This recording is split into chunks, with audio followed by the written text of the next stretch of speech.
तो शुरू करते हैं part 2, debt to GDP ratio. Debt to GDP ratio हम एक यूएस कॉन्टेक्स्ट में समझने की कोशिश करते हैं। इस वक्त जो यूएस इकोनॉमी है उसका जीडीपी है $30.5 ट्रिलियन और उनका डेट है $37.9 ट्रिलियन। तो जो कर्ज है यूएस इकोनॉमी पे वो लगभग 125% है उनके जीडीपी का।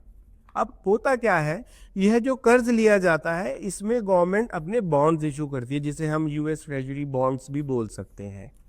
इस साल करीब $9.2 ट्रिलियन के यूएस ट्रेजरी बॉन्ड्स मैच्योर हो रहे हैं, यानी कि जिन इन्वेस्टर्स ने वो बॉन्ड खरीदे हैं तो यूएस गवर्नमेंट को उनको पैसे देने हैं।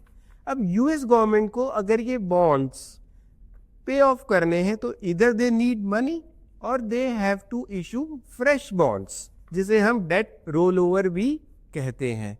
इस वक्त जो रेट ऑफ इंटरेस्ट चल रहा है यूएस ट्रेजरी बॉन्ड्स का वो 3.2% है, जो कि हाईएस्ट है अपने 15 साल में।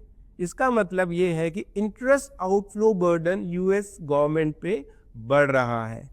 अगर यह इंटरेस्ट आउटफ्लो बर्डन कपल हो जाए लोअर इकोनॉमिक ग्रोथ, यानी कि जीडीपी श्रिंक हो रहा है और आपका इंटरेस्ट आउटफ्लो बढ़ रहा है, तो सिचुएशन खराब हो सकती है।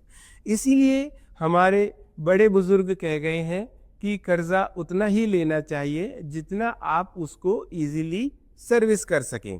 एक बॉल पार्क नंबर जो हमने पार्ट 1 में भी बताई वो ये है कि जीडीपी का लगभग 80% ही आपके पास डेट होना चाहिए if you are a developed economy, और अगर आप डेवलपिंग इकोनॉमी है तो वो लगभग 40-50% ही होना चाहिए, जो आपकी इकोनॉमी की गुड हेल्थ को दर्शाता है।